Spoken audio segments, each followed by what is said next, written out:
Welcome back to the Mandarin Blueprint Podcast. This is podcast number 161. My name is Phil Crimmins, and this podcast will be talking about all the comments and questions that came in as per usual, but we also are announcing the release of the first stage of the upper intermediate course for lifetime members and people who donated to our GoFundMe. The rest of the upper intermediate course and the advanced course will be released at the end of November for subscribers as well, but for now we're going to preview it for the lifetime members and those who have donated to our GoFundMe. If you're a subscriber or a full bundle owner, a full bundle owner can we'll offer it at a discount to you to buy the advanced course and the upper intermediate course, and we'll send you an email about it. And then subscribers, if you want to, you'll get access to the advanced course and the upper intermediate course as a part of your subscription once it's released. You won't have access to it early like the lifetime members and the GoFundMe donators, but you will have it soon. Now, there's a lot of things to say about this announcement. So the first thing, the intermediate course at the moment ends at level 57, character 1,530, and there's about 4,600 words that you would cover if you were to cover every single little detail of the intermediate course. Now, as we've talked about before, it's not actually necessary to read every single sentence that's in the course in your Anki flashcards multiple times and all of that. We do recommend reading everything at least once in the course platform. But still, the words and vocabulary cover through the HSK 3 in the intermediate course, except it falls a little bit short of that, because if you'll recall,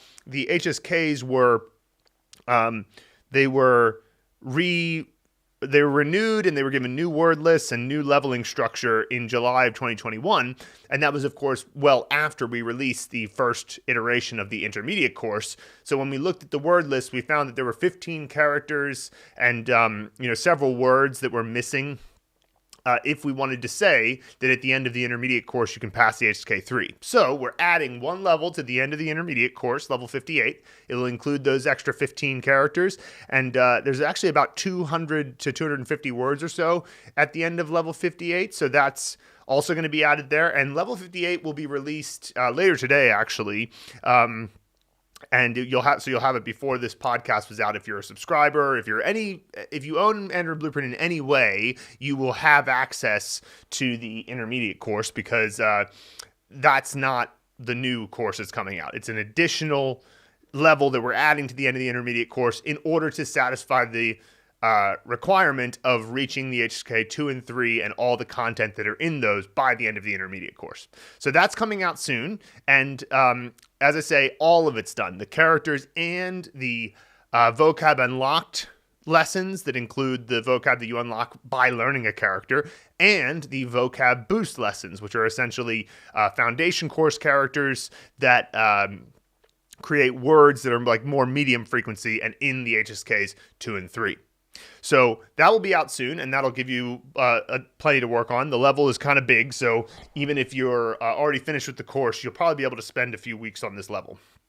Now, the upper intermediate course is levels 59 through 67. It gets you to character 2,000, and the words we have planned for it will get you to 6,675. Now, creating the Vocab Unlocked lessons and the Vocab Boost lessons is a much longer process than creating the order and creating the lessons for the order. We actually have the order already planned out through character 3050, and our assistants are currently building out the course to fill in the thumbnails and the content and put the keywords there. And then we've also gotten the recording artists to record all the individual characters. So the first release of the upper intermediate course will be levels 59 through 67, characters and pick a prop lessons only. Now, these are all ready. The flashcards are all prepared. The flashcards will be presented in the Traverse software. So for level 58, that is a part of the intermediate course. And so I will send an Anki deck out for just level 58 for people who are on the course to practice there. But for levels 59 and beyond, they will never have Anki decks. They will only ever be presented in the Traverse platform, and you'll get a chance to check those out. And part of the reason that we're only releasing the upper intermediate course to the lifetime members and the GoFundMe donators is because we're still in the beta test period for this Traverse flashcard software.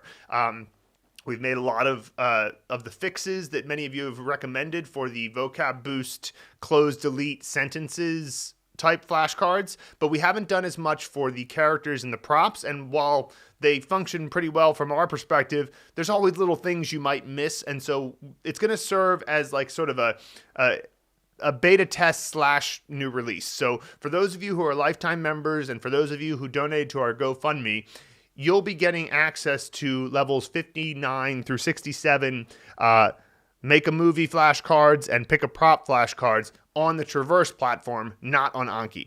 And so that means that you'll have an opportunity to help us fix any little bugs, fix anything that's not working properly. We will certainly be paying attention to it and fixing anything expediently if there are problems.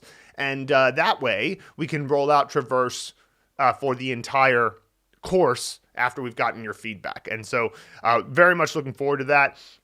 It's going to allow for things like, for example, we're just going to present the flashcards in the exact order you get them in the course, characters and sentences all mixed together. That's something that's going to happen once we start to move forward. Now, that mostly only affects the intermediate course because in the foundation courses, phases 3, 4, and 5, we present the characters in the first half of the level and then the sentences in the second half of the level. But then in the intermediate course, we start just going, okay, here's a character, here's the words that get unlocked and the sentences that you can use with those words. And we have 2 separate flashcard decks for each thing. So we have like a big flashcard deck for the intermediate course for just the characters, and then a big flashcard deck in the intermediate course just for the sentences. On Traverse, we'll be able to break it down into decks for each level, and they won't be broken down into 2 separate decks for characters and sentences. It'll all just be together. And the reason why this is better is because then you can use the learn mode on Traverse, which allows you to see the character, add the character card to your reviews, and then go through the sentences and make a decision on the spot. Do I actually want to review this sentence or not? Is it important to do so? Is it a prop, or is it a physical noun like, I don't know, an apple or something, or some type of, like for a snare drum? The card is jingu, and we're like, okay, so that's the card for snare drum. Do you really need to have the flashcard sentence for that, or can you just have like a picture of a snare drum, or can you just skip it? And so you can make that choice in that moment, and then continue from that point. And since sentences are for sure optional in the upper intermediate course, it's a good way to go about it because you read them at least once. You go through and see them in the flashcards, and then you just say, okay, I read the sentence, I understood the sentence, but I'm not going to like keep going over it over and over. And the other thing is that the upper intermediate course sentences, when they're out, which they're not out yet, but the upper intermediate course sentences are not going to be closed deletes. They're just going to be sentences that you have a chance to read, and the SRS is just giving you a chance to read them every so often, and then you judge whether or not you understood it, essentially. And if you feel like you don't understand it, then you can hit wrong. But essentially, we're just trying to get you as much comprehensible input as you can. So that's the idea there, and that will be coming out very soon. So looking forward to sending that to you and getting the feedback from you. So let's go ahead and move into some comments and emails, starting with Richard Ashbrooke, who has sent 2 emails, and it was like very interesting feedback about his experience in the course. I believe he's in phase 3 at the moment. So he said, "Gents, I meant to reach out last week to clear up the transcontinental click sound that would have sent shockwaves around the globe. That click was that moment when everything suddenly fell into place whilst navigating phase 3. More succinctly, I could understand tones, words, and context of an FM podcast that I listened to. 2, I can read Chinese sentences from differing sources. Admittedly, there are some characters I've never seen. However, I could figure out the context 9 out of 10 times. I was correct. 3, whilst eavesdropping at Chinese restaurants, I could understand not all, but grasp the general gist of the conversation. Even navigating traditional text, yes, someone tried to trick me, I could still understand the meaning of a sentence. Awesome. Having said that, all quote-unquote other courses that I've tried in the past, I stopped. Where Mandarin Blueprint differs is keeping the interest level up. Provides the much-needed motivation at low times, thanks Phil. Bonus videos are a valuable must. Cultural tidbits within the course provide insight, which I wouldn't have access to. SRS has kept me honest daily. Community engagement is great, keeps the ideas flowing, provides different perspectives. And here's the kicker, I know which tone, how to write, read, and speak. Sure, I'm not a native, but I wouldn't be where I am without Mandarin Blueprint. I'm about to embark on phase 4 today. Who knows, the next email may be in Chinese. Regards, Richard. And then he sent an update email. He said, quick update. I went to karaoke last night with a Chinese couple that I haven't seen for at least 15 plus years. Naturally, they were singing Chinese songs to which, and this is where I'm so excited, depending on the song, I could sing up to 80%. Sure, I'm not at the stage of knowing the meaning as I'm not able to process the meaning, but I could sing. Admittedly, singing the slow songs were easier than the fast. I never ever thought I would be able to do this. Challenge has now been set for our next session to sing an entire song in Chinese. Game on. Regards, Richard. Well, Richard's got a great attitude here, which I love. And essentially, one of the things that happens for people is they think too much about what they don't understand as opposed to thinking about what they do understand. So, for example, every now and then you'll get somebody who they'll just wallow in their sadness that they're not perfectly fluent yet, which is, I understand it because you have a goal and you want to be fluent. And so when you're not there yet, you feel like, why aren't I there yet? Why, isn't my brain different than it actually is? But what Richard's doing here is he's recognizing all the things that have come into place. He's spending he's taking time to marvel at the fact that he knew nothing before, and now he knows a lot, and he can, understand 80% of a song, or he can read sentences from different sources, or understand a podcast that he's listening to, and he's not wallowing in what he doesn't understand. He's celebrating what he does understand, and that's the much better attitude to have about it, because as you go through your life of learning Chinese, there is no time where you suddenly go, yesterday I didn't understand things and now I do understand things. It's always going to be a mix of both. Now, obviously, at some point, you understand the vast majority of what you hear, but there's still things that you don't understand from time to time. I've been studying Chinese for 9 years, and I don't understand every single thing I hear. It's just that I can usually figure it out through context, right? Because that's true of English. I've been speaking English, for 30 plus years, and I can understand the vast majority of what I hear in English, but every now and then someone says something I don't understand. And is it something where I am frustrated? Why didn't I understand that? Why hadn't I learned that? No, I don't spend time thinking about that. I think about the things that I've learned over my life, the skills that knowing English has helped me, help me grasp, and that is something to be grateful for. So essentially, Richard is just practicing gratitude, as anyone should when you're going through such a process. So thanks to Richard. You're a good example for us all. Next, we have Ómar Yasin in the community forum. He says, hi all, I feel I can go ahead and introduce myself now as I'm halfway through phase 3, and it really feels like I can stick with this. I'm Ómar, an Icelander living in Canada. I was lucky enough to visit China for a couple of months in 2019, just before COVID, spending time in the northeast and southeast of the country. I was traveling with my partner who speaks some Chinese and got to meet her extended family. I truly enjoyed my time there, and I'm looking forward to going there again. Maybe I will even be able to say a bit more than, yes, that one, and 1 beer, please.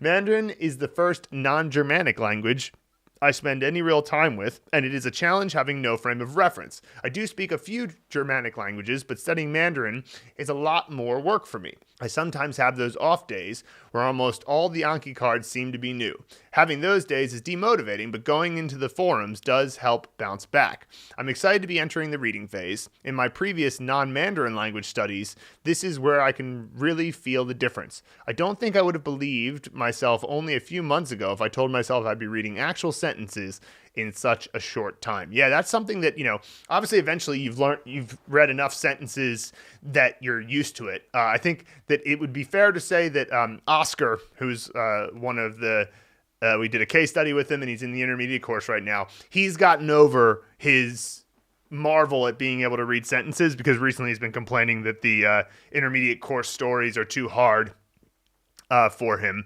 And so he's not, what I would say to Oscar is try to, when you look at those stories, try to just understand when you look at a sentence and you understand that sentence, like, go, say, yeah, I understood that, like, and be happy about it. Because one of the things that can happen is you go, oh, there's the thing I didn't understand, and therefore I'm sad. And like, it's like, well, that, you will understand that thing later. It's I know that it's frustrating in the moment if you don't understand something, but later you will. I guarantee you. You just got to keep practicing it each day and keep getting the comprehensible input. And so what Ómar is doing here is spending some time reveling in the ability to understand the basic sentences in phase 3. And so that's awesome stuff.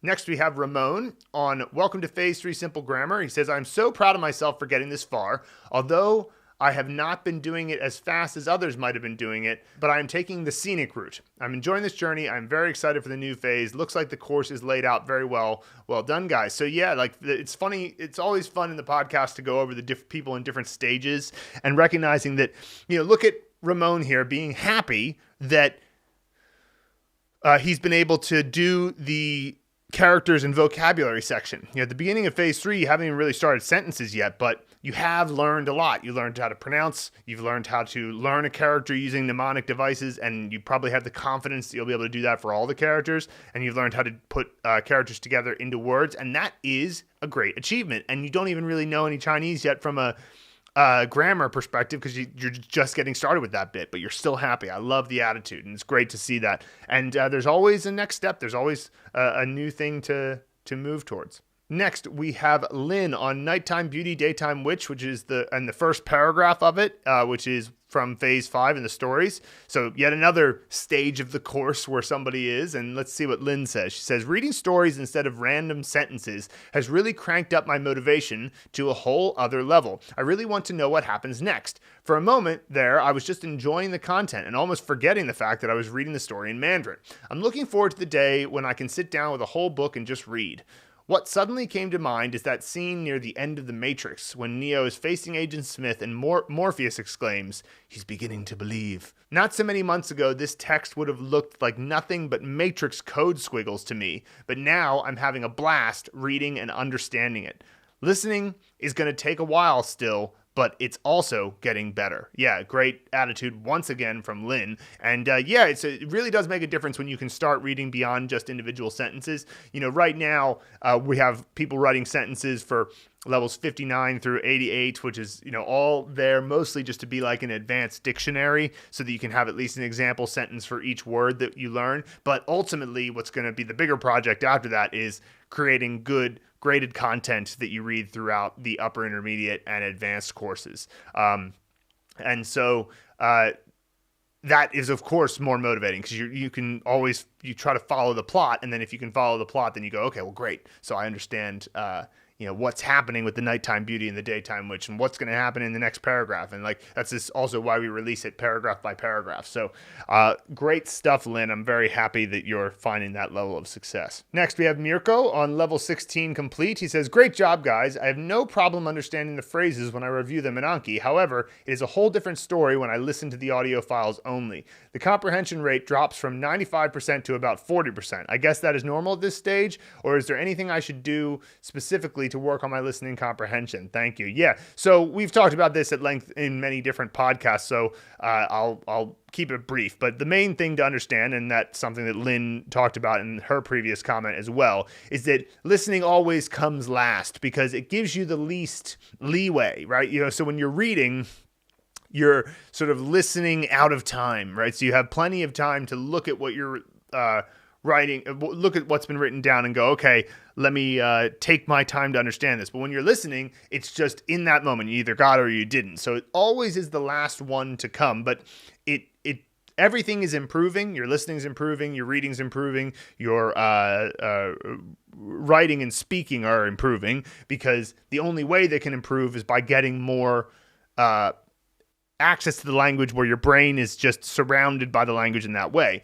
And so part of the reason why we give those audio files is just to get that extra practice. Even if you only understand 40%, you're still bathing your brain in the sounds and getting your brain more and more used to the sounds. As the famous Katsumoto quote, you don't learn a language, you get used to it. And so a big part of the listening to the audio files in the background all day is just getting your brain accustomed to things and increasing the likelihood that you understand, because at least you've seen these sentences in your flashcards before. So there's a lot of good,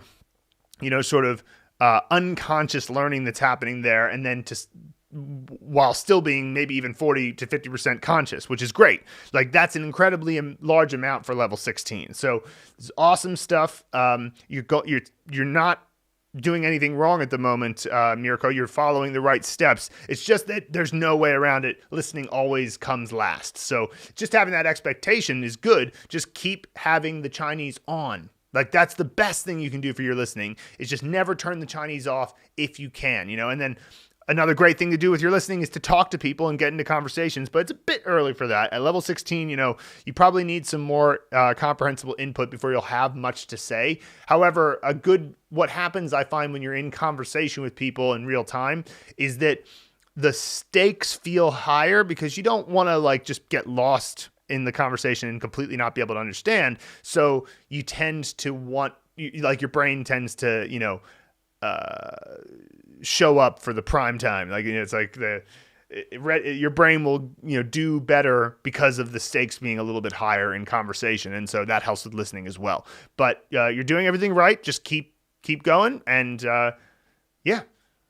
great stuff. I love the attitude of all the comments this week. Kim Thomas on Vocab Unlocked from Jiu had a breakthrough here with 红酒是红葡萄做成的. All I did was read the sentence once, then check below for the meaning of 葡萄.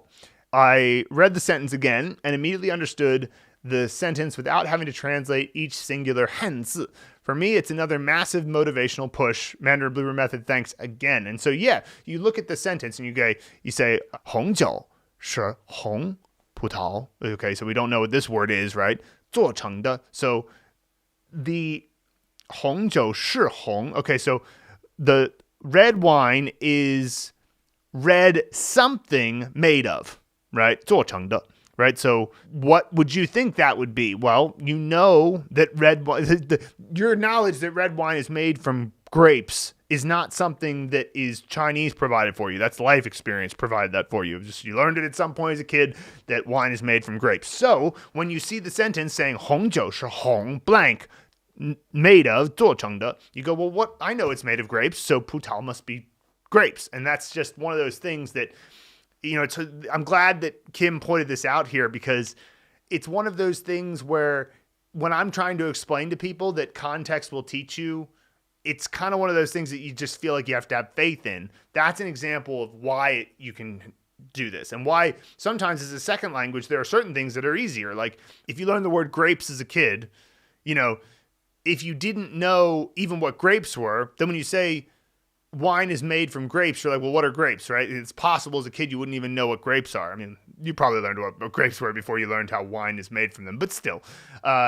Whereas when you're learning a second language, you know all this stuff. You just have to figure out how the Chinese say it. So at least from when it comes to the basics. So this is awesome.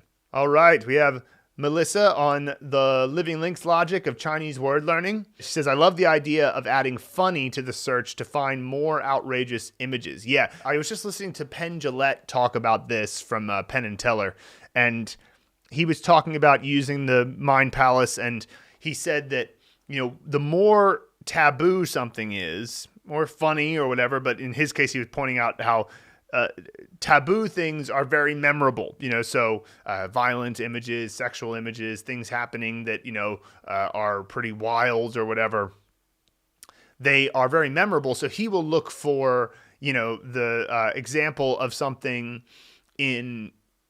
when he's learning a new language that will be, like that thing naked, or that thing on top of a naked person, or the Dominic, or I think it was Dominic O'Brien said, imagine you're standing outside of your childhood home, and suddenly there are 50 naked men with chainsaws running at you. Like, it's just one of those things that's so memorable because it's crazy and wild. And funny is also true. Like, you remember things that are funny. And so if you can find an image and just make it funny, or you can find an image and find a taboo version of that image. Obviously, we don't ever, do that, share that stuff directly on the site, but it is a tip for if you're searching your own images. And so looking for the word and just adding funny or adding naked or adding whatever can give you a very good type of picture, sometimes just because somebody out there on the internet made a funny version of that idea. So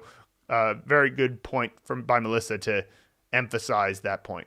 Annette on gēge in context. What would you say if you were talking to someone about their brother, knowing they have a brother, but not if it is an older or younger brother? What about someone talking about his twin brother? I know that person is technically either born before or after the speaker, but they are the exact same age. Yeah, I mean, so first I'll just address the twin thing.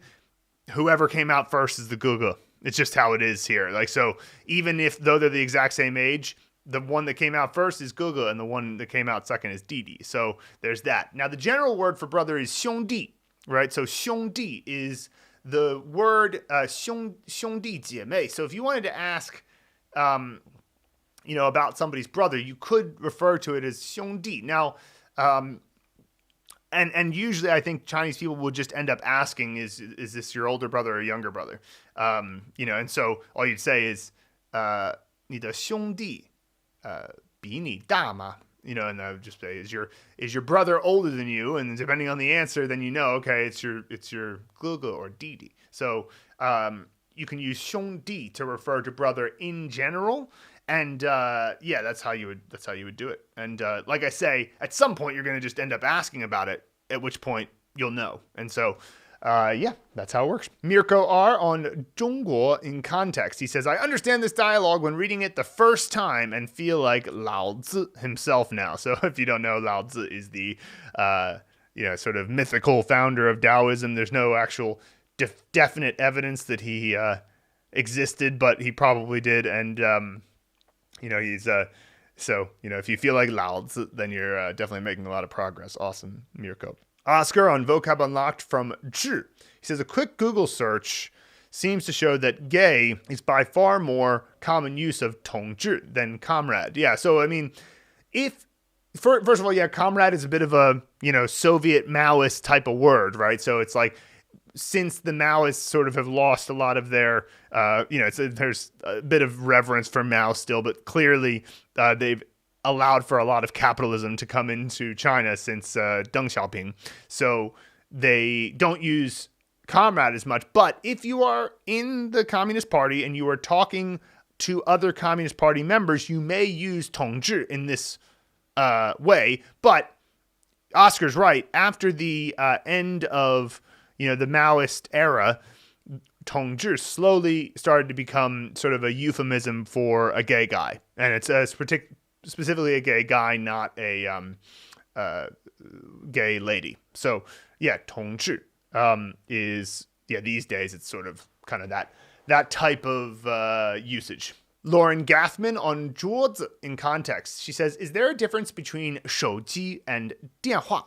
Is 手机 a cell phone and 电话 one of those more traditional phones? I look at it like this. 电话 is, one, it's a phone and a phone call. So the phone, 我给他打个电话. I gave him a call, right? So that is not a phone. That's a phone call. So it has that usage, which is separate. But if we're talking about the phones, 电话 is like the umbrella term for all phones, and 手机 is specifying that it's a cell phone, right? So, or a mobile phone.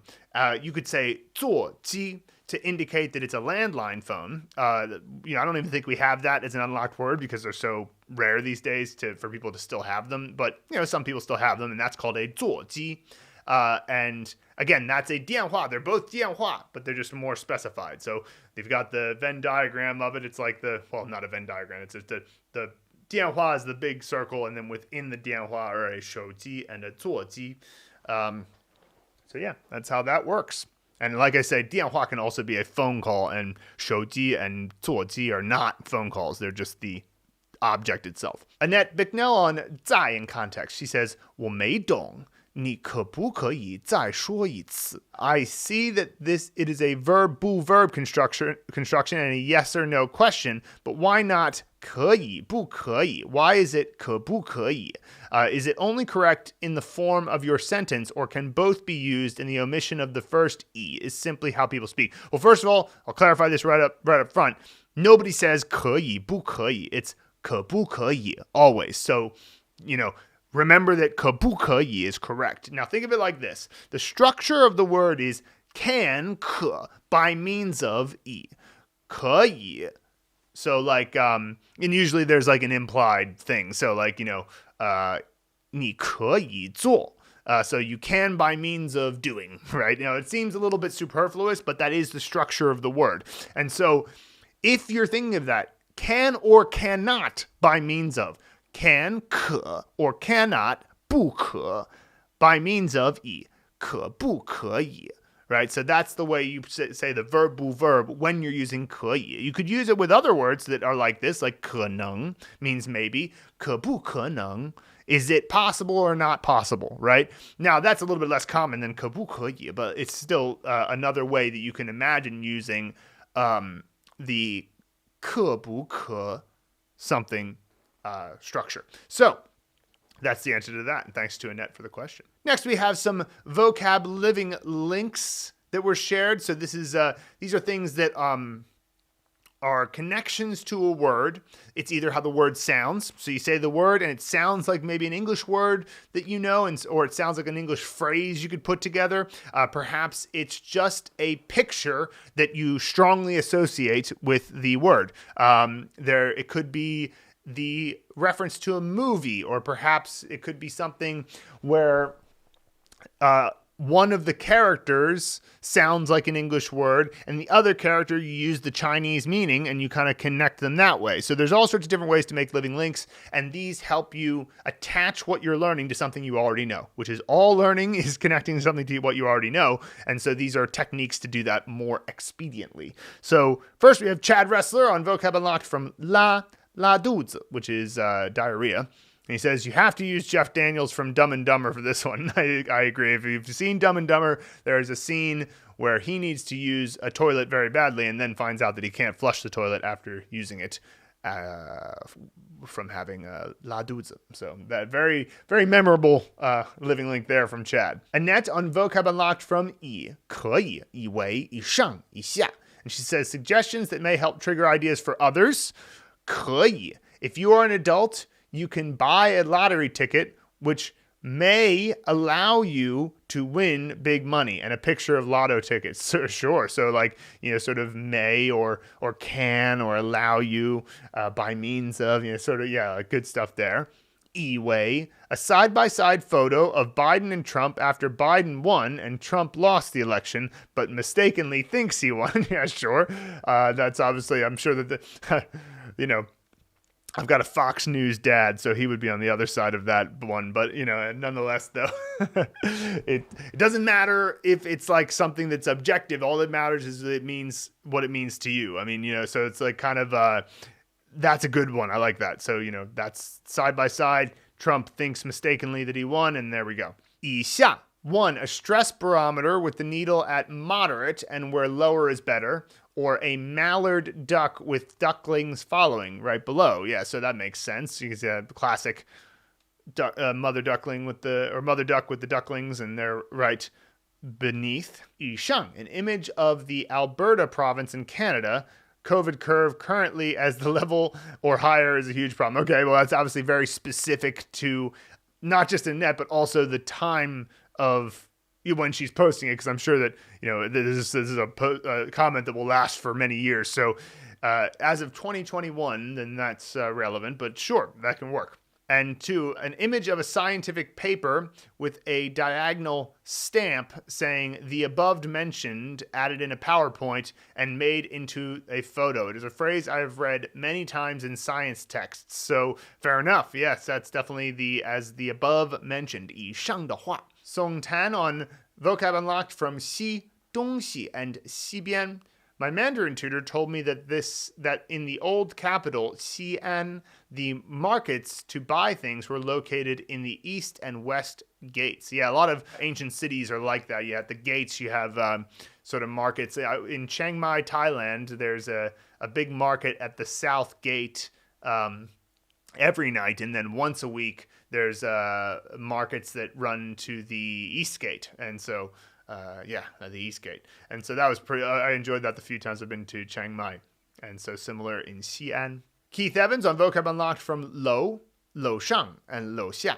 He says Lo Shang. This meaning seems pretty straightforward, but to help remember character order, when starting down low, you need to be strong, Shang, to make it all the way upstairs, inspired by your low shot.